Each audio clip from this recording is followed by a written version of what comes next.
నమస్తే, welcome to Suman TV. ప్రస్తుతం మనతో పాటు ఉన్నారు certified financial planner Ram Prasad garu. వారితో మాట్లాడదాం. నమస్కారం సార్. నమస్తే అండి. Yes sir, term insurance, Yes, ma'am. Life insurance వైపు ఒక రకంగా చెప్పాలంటే కరోనా తర్వాత అందరూ అటువైపే మొగ్గారు సార్. చాలా మంది ఎప్పుడు ఎలాంటి పరిస్థితి వస్తుందో తెలియదు. ముందు అసలు ఇన్సూరెన్స్ అంటే అంత దూరం పెట్టేవాళ్ళు. ఇన్సూరెన్స్ తీసుకుంటారని ఎవరైనా అడిగినా కూడా ఈయనేంటి ఇలా మాట్లాడతాడు అన్నట్టుగా చూసేవాళ్ళు. అవునండి, అవును. బట్ అలాంటిది ఇప్పుడు ఖచ్చితంగా అందరి ఇళ్లలో ఇన్సూరెన్స్ చేసి పెట్టుకుంటున్నారు, ఎందుకన్నా మంచిది అంటూ. ఎప్పుడు ఏం జరుగుతుందో తెలియదు కాబట్టి. సో మాకు ఇవాళ టర్మ్ ఇన్సూరెన్స్ గురించి పూర్తి అవగాహన కల్పించండి. ఇందులో ఉన్న రిస్క్లు ఏంటి, అసలు ఎందుకు మేము తీసుకోవాలి, ఎలా తీసుకుంటే బాగుంటుంది, ఈ ప్రీమియమ్స్ ఇవన్నీ చెప్పండి సార్. తప్పకుండా అండి. Term insurance is the purest form of insurance అండి. ఓకే. లైఫ్ ఇన్సూరెన్స్లో ఇప్పుడు అందరి దగ్గర పాలసీస్ ఉన్నాయి, పలు రకాలైన పాలసీస్ ఉన్నాయి. అంటే చిల్డ్రన్ ఎడ్యుకేషన్ గురించి పాలసీ తీసుకున్నారు, రిటైర్మెంట్ ప్లానింగ్ గురించి పాలసీ తీసుకున్నారు, మనీ బ్యాక్ పాలసీ తీసుకున్నారు, 20 yearsలో ఒక పెద్ద అమౌంట్ వస్తే హౌస్ కొందామని పాలసీ తీసుకున్నారు.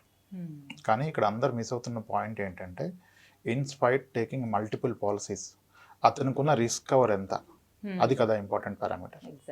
ఇన్సూరెన్స్ అంటే మనకి ఎంత కవరేజ్ ఇస్తుంది అనేది ఇంపార్టెంట్.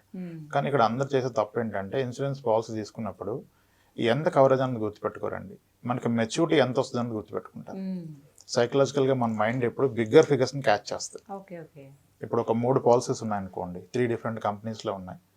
ఆ వ్యక్తి 3 పాలసీలకు కలిపి ఒక్కొక్క దాంట్లో ఒక 50,000 పే చేస్తున్నారు. 3 కూడా 20 years టెన్యూర్ తీసుకున్నారు, డిఫరెంట్ పీరియడ్స్లో తీసుకున్నారు. సో టిపికల్గా ఎలా ఉంటాయంటే, ఎండోమెంట్ పాలసీ అంటే రెగ్యులర్గా అందరూ తీసుకునే లైఫ్ ఇన్సూరెన్స్ పాలసీ, మీరు 20 years స్పాన్లో కనుక మీరు ఒక ఇయర్లీ 50 చొప్పున ఒక 10 lakhs పే చేస్తే మీకు మెచ్యూరిటీ 20 lakhs వస్తుందని చెప్తారు. ఓకే. అలా 3 పాలసీలు తీసుకున్న వ్యక్తి ఎలా అనుకుంటారు, ప్రతి పాలసీలో నాకు 20 lakhs వస్తుంది. సో 3 పాలసీస్ కలిపి 60 lakhs వస్తుంది. ఇన్సూరెన్స్ అంటే మనం చూడాల్సింది ఏంటి, అది maturity. Me investment is suppose to your expecting that to become 60 lakhs, that's okay. కానీ మీరు అన్నట్టుగా ఈ రోజు నాకు రిస్క్ ఏమైనా అయితే నాకు ఉపయోగపడేది ఏంటి, మెచ్యూరిటీ కాదు కదా. మరి ఈయన తీసుకున్న 10 lakhs సమ్ అష్యూర్డ్ పాలసీ అంటే అతనికి ఏమైనా రిస్క్ అయితే వచ్చేది 10 lakhs, 60 కాదు 10 lakhs. అంటే ఒక పాలసీలో 10 lakhs, 3 పాలసీలు కలిపితే 30 lakhs వస్తుంది. ఓకే. సో మీకు ఇన్సూరెన్స్ ఎంత ఉంది అంటే మీరు మెచ్యూరిటీ వాల్యూ కాదు చూడాల్సింది, ఏమైనా రిస్క్ జరిగిన పక్షంలో ఎంత వస్తుంది, అది మీ ఇన్సూరెన్స్ కవర్. ఇప్పుడు మీరు ఇంకో విషయం టెక్నికల్ ఆలోచించండి. ఒక వ్యక్తి కనుక 150,000 రూపాయలు సంవత్సరానికి కనుక ఇన్సూరెన్స్ ప్రీమియం కడుతున్నారంటే అతని ఇన్కమ్ ఎంత ఉంటుందండి ఇంచుమించుగా? సంవత్సరానికి 150,000 కడుతున్నారంటే కదా. అట్లీస్ట్ మంత్లీ శాలరీ ఎంత ఉంటుందో ఇయర్లీ అంత ఇన్సూరెన్స్ పే చేస్తారు టిపికల్గా. సో 1,50,000 రూపాయలు కనుక ఇన్సూరెన్స్ పే చేస్తే అతని monthly salary 1.5 lakh or 1 lakh above ఉంటుంది. 1 lakh వరకు ఉండొచ్చు. 1 lakh ఉంటే తప్ప పే చేయలేరు yearly 1 lakh above. So monthly 1 lakh ఉంటే అతని ఇయర్లీ శాలరీ 12 lakhs. ఓకే. ఇప్పుడు మనం అనుకున్న విధంగా 3 పాలసీలు తీసుకున్న పక్షంలో అతనికి రిస్క్ అయితే ఫ్యామిలీకి వచ్చేది 30 లక్షలు, అతను ఉంటే ఫ్యామిలీకి వచ్చేది ఇయర్లీ 12 lakhs. అంటే ఎలా సరిపోతుంది ఆ వ్యక్తికి ఏమన్నా అయితే? సో కానీ ఇంత ఎవరు లెక్క పెట్టరు సార్. అదే కదా వచ్చిన సమస్య. అందుకనే క్యాలిక్యులేషన్స్ ఎలా చెప్తారంటే, మీ టర్మ్ ఇన్సూరెన్స్ అనేది మీ యాన్యువల్ ఇన్కమ్కి 15 నుంచి 20 times ఉండాలి. 15 నుంచి 20 times ఉండాలి. మీది కనుక ఇయర్లీ 10 lakhs ప్యాకేజ్ ఉన్నట్లయితే 1.5 crore మీరు తీసుకోవాలని చెప్తారు. అయితే ఇందాక మనం అనుకున్నట్టుగా 10 లక్షల పాలసీకి 50,000 కట్టే బదులు అదే మీరు టర్మ్ ఇన్సూరెన్స్ తీసుకున్న పక్షంలో మీకు 1 కోటి రూపాయల కవరేజ్ 35 years ఏజ్ ఉన్న వ్యక్తి కనుక అయితే అతనికి ఇయర్లీ 20,000 రూపీస్లో వచ్చేస్తుంది. జస్ట్ బై పేయింగ్ 20,000 అతనికి ఉన్న రిస్క్ కవర్ 1 crore అండి. ఇట్ మేక్ సెన్స్ కదా, ఇట్స్ ఈజీ టు పే. మీరు అన్నట్టుగా టఫ్ టైమ్స్ వచ్చాయి అనుకోండి, ఇప్పుడు కోవిడ్ లాంటి టఫ్ టైమ్స్ వచ్చినప్పుడు 1.5 lakh ప్రీమియం పే చేయడం డిఫికల్ట్ అవుతుంది, బట్ 20,000 డిఫికల్ట్ అవ్వదు అంతగా. ఓకే.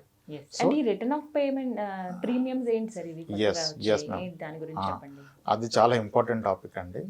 రిటర్న్ ఆఫ్ ప్రీమియం అంటే మన సైకలాజికల్గా ఏంటంటే, ఇన్సూరెన్స్ అంటే మనకి రిటర్న్ రావాలని ఎక్స్పెక్ట్ చేస్తాం. అందుకని మనం డిస్కస్ చేసిన టర్మ్ ఇన్సూరెన్స్కి ఎవరు మొగ్గు చూపట్లేదు. ఇప్పుడు టర్మ్ ఇన్సూరెన్స్ ఎర్లియర్ 65-70 years ఇచ్చేవాళ్ళు, ఇప్పుడు బై డిఫాల్ట్ అందరూ 85 years వరకు ఆఫర్ చేస్తున్నారు. అంటే 85 years లోపు ఎప్పుడు రిస్క్ అయినా సరే మీరు తీసుకున్న కవరేజ్ అనేది మీ ఫ్యామిలీ మెంబర్స్కి ఇస్తారు నామినీకి. ఓకే.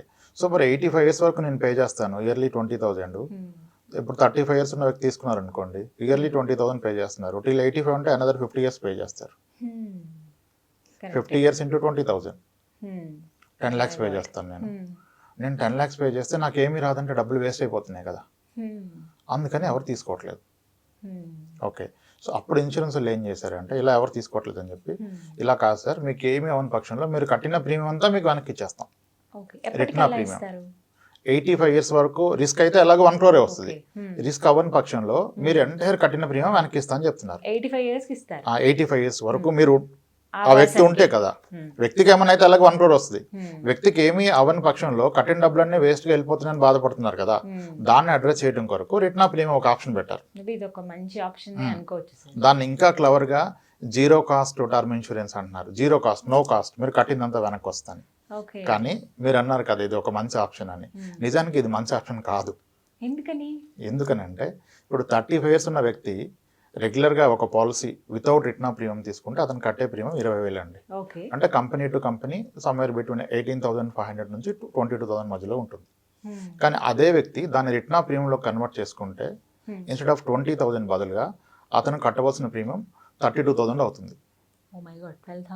12,000 ఎక్కువ అవుతుంది. కానీ మీరు 12,000 ఎక్కువ కట్టడం వలన టోటల్గా మీరు కట్టిన అమౌంట్ వాట్ ఎవర్ ఏదైతే ఉంటుందో ఆ ఎంటైర్ అమౌంట్ లాస్ట్లో మీకు వెనక్కి వచ్చేస్తుంది. ఇప్పుడు ఇందాక మనం అనుకున్నట్టుగా 10 లక్షలు కడతారు, రిటర్న్ ప్రీమియం తీసుకుంటే అప్రాక్సిమేట్గా 15 lakhs పే చేస్తారు. ఇప్పుడు ఏమంటున్నారు, మీరు కట్టిన 15 lakhs మీకు వెనక్కి వస్తుంది. So very the loss, no loss కదా. ఏమన్నా అయితే 1 crore వస్తుంది, ఏమి అవ్వకపోతే మీ 85 yearsలో మీకు 15 lakhs వస్తుంది. కానీ ఇక్కడ మనం మిస్ అవుతున్న పాయింట్ ఏంటంటే 15 lakhs యొక్క వాల్యూ ఏముంటుంది ఆఫ్టర్ 50 years ఫ్రమ్ ఇయర్ కదా. 15 lakhs is bigger amount today. ఇప్పుడు మీరు ఆలోచిస్తే ఒక 30 years బ్యాక్ 1,00,000 రూపాయలు ఉంటే లక్షాధికారి అన్నారు. ఇప్పుడు లక్షకి వాల్యూ లేదు కదా, కోటికి కూడా వాల్యూ లేదు, లక్షాధికారి అనే పదం లేదు, నిజానికి కోటీశ్వరుడు అనే పదం కూడా లేదు, మనం ఇంకా గుర్తించలేదు. అంటే యాక్చువల్గా ఇన్ఫ్లేషన్ ఎలా ఉంటుందంటే ప్రతి 10 years స్పాన్లో రూపీ యొక్క పర్చేజ్ పవర్ సగానికి పడిపోతుంది. కన్సిడరింగ్ 7% ఇన్ఫ్లేషన్ కనుక మీరు అనుకుంటే ఎవ్రీ 10 yearsకి మీరు ప్రతి ఎసెన్షియల్ కమోడిటీ యొక్క ప్రైస్ డబుల్ అయిపోతుంది. Very simple, 10 years back kilo rice 25 rupees కొన్నాం, ఈరోజు 50 కొన్నాం. 30 years back kilo rice 5 rupees కొన్నాం. 1990లో 89లో 5 rupees కిలో రైస్. ఆ రోజు ఎవరు ఊహించలే 50 రూపాయలు అవుద్దని కిలో రైస్. ఆ రోజు ఎవరైనా 30 yearsలో మీకు కిలో రైస్ 50 rupees అవుతుందంటే నమ్ముతారా? సేమ్ లాజిక్ అప్లై చేస్తే నెక్స్ట్ 30 yearsలో కిలో రైస్ 500 rupees అవుతుంది కదా. సేమ్ లాజిక్ కదా. సో అటువంటిప్పుడు ప్రతి 10 yearsకి రూపీ వాల్యూ సగం అయిపోతుంది. అంటే ఒక 1 crore ఆఫ్టర్ 10 years అంటే that is like today's 50 lakhs. ఇంకా దీన్ని సింప్లిఫై చేద్దాం, 1 lakh ఆఫ్టర్ 10 years అంటే ఈ రోజు 50,000కి ఈక్వల్. ఈ రోజు 50,000కి ఏ ఐటమ్ కొనగలుగుతారో 10 years తర్వాత 1 lakh మీరు అదే ఐటమ్ కొనగలుగుతారు. 20 years తర్వాత 1 lakh అంటే ఈ రోజు 25,000కి ఈక్వల్. 30 years తర్వాత 1 lakh అంటే 12,500కి. 40 years తర్వాత 1 lakh అంటే 6,000కి. 50 years తర్వాత 1 lakh అంటే 3,000 కదా దాని పర్చేజ్ వాల్యూ. మనం ఇందాక అనుకున్న దాంట్లో 50 years తర్వాత 15 lakhs మాట్లాడుతున్నాం. 15 into 3,000 అంటే అప్పుడు వచ్చే 15 lakhs ఈ రోజు ఉన్న 45,000 వాల్యూకి మాత్రమే సమానం. ఈ రోజు టర్మ్స్లో ఆలోచించి మనం ఏమనుకుంటున్నాం, 15 లక్షలు వస్తుంది అనుకుంటున్నాం. ఈ రోజు వాల్యూతో present value future value calculation చేస్తే మీరు వెనక్కి తిరిగి తీసుకునేది 45,000. 45,000 తీసుకోవడం కొరకు టెక్నికల్గా మీరు 5 లక్షల రూపాయలు ఎక్స్ట్రా ప్రీమియం కడుతున్నారు ఈ రోజు నుంచి. ఓకే, దీనికి నేను ఒక సొల్యూషన్ చెప్పదలుచుకున్నాను. ఏం చేయాలంటే ఇప్పుడు 20,000 రూపాయలు పెట్టే టర్మ్ ఇన్సూరెన్స్ పాలసీ తీసుకోండి, రిటర్న్ ప్రీమియం ఆఫ్ చేయొద్దు. కానీ మిమ్మల్ని మీరు కన్సిడర్ చేసుకోండి, రిటర్న్ ప్రీమియం తీసుకున్నా అనుకోండి. దానికి దీనికి మధ్య వ్యత్యాసం ఏంటి, ఇక్కడ 20,000 కడుతున్నారు, అక్కడ 32,000 కడుతున్నారు. ఆన్ యావరేజ్ ఇలానే ఉన్నాయి అన్నిట్లో ప్రీమియం. అంటే పర్ మంత్ ఒక 1,000 రూపాయలు ఎక్స్ట్రా కడుతున్నారు కదా. ఈ 1,000 రూపాయలని మీరు పోస్ట్ ఆఫీస్లో ఆర్డీ చేసుకోండి. పోస్ట్ ఆఫీస్ ఆర్డీ చేస్తే just 1,000 rupees per month RD చేస్తే రేట్ తగ్గుతుంది కదా, రేట్ ఆఫ్ ఇంట్రెస్ట్ 5% వేసుకుంటే కూడాను 50 years కనుక మీరు మంత్లీ 1,000 రూపాయలు ఎఫ్డీ చేస్తే మీకు పోస్ట్ ఆఫీస్లో వచ్చే మెచ్యూరిటీ అరౌండ్ 26 lakhs అవుతుంది 50 yearsకి. మీరు అక్కడ అలా 50 years పే చేస్తున్నారు కదా, మరి అక్కడ 15 lakhs కన్నా 25 lakhs is a bigger amount, 26 lakhs is a bigger amount. That's first point. ఇంకోటి అక్కడ ఏంటి, మీకు రిస్క్ అయితే వచ్చేది 1 crore, రిస్క్ అవ్వకపోతే ఇది వస్తుంది. ఇప్పుడు మనం చెప్పిన సెకండ్ కేసులో రిస్క్ అయింది అనుకోండి, అక్కడ 1 crore వస్తుంది, ఇక్కడ అప్పటి వరకు పెట్టిన అమౌంట్ కూడా వస్తుంది కదా. ఇది మనం పోస్టల్ ఆర్డీలో. అదే అమౌంట్ కనుక మీరు మ్యూచువల్ ఫండ్ లాంటి ఇన్వెస్ట్మెంట్లో పెట్టుకొని 12% రిటర్న్ వచ్చింది అనుకోండి, monthly 1,000 rupees for 50 years 12% return వస్తే దాని విలువ 3,06,00,000 అవుతుంది. Oh my god. అంటే అంటే 12% రిటర్న్ కనుక మీరు తీసుకుంటే మంత్లీ 1,000 రూపీస్ 50 ఇయర్స్ పెడితే అది 3 కోట్లు అవుతుంది. ఓకే. 50 ఇయర్స్ ఎవరు పెడతారు? 3 crores కూడా that's not a bigger amount on the day. అవును అప్పటికి. బట్ ఇప్పుడు మనకి అది హ్యూజ్ అమౌంట్ అని అనిపిస్తుంది. 30 ఇయర్స్ తర్వాత 3 కోట్లు అంటేనే 3 లక్షలు. 50 ఇయర్స్ తర్వాత 3 కోట్లు అంటే ఈ రోజున 2 లక్షలకి లేదా 1,00,000కి సమానం. ఓకే. సో అంటే ఎలాగో మీరు ఒప్పుకున్నారు కదా మంత్లీ 1,000 రూపాయలు ఎక్స్ట్రా కట్టడానికి, 15,000 వెనక్కి తీసుకోవడానికి. అదే 1,000 రూపాయలు మీరు ఎస్ఐపిలో పెట్టినట్లయితే మీకు 3 కోట్లు వస్తుంది.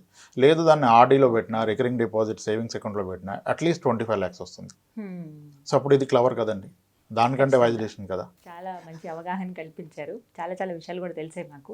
ఇంకా మరిన్ని టాపిక్స్లో మనం డిస్కస్ చేద్దాం మిగతా పాలసీస్ గురించి కూడా. Thank you so much sir. నమస్తే. చూసారు కదా ఇది వాళ్ళ వీడియో. ఈ వీడియో కనుక మీకు నచ్చినట్టయితే లైక్ చేయండి, షేర్ చేయండి, కామెంట్ చేయండి, మా ఛానల్ను సబ్స్క్రైబ్ చేసుకోండి.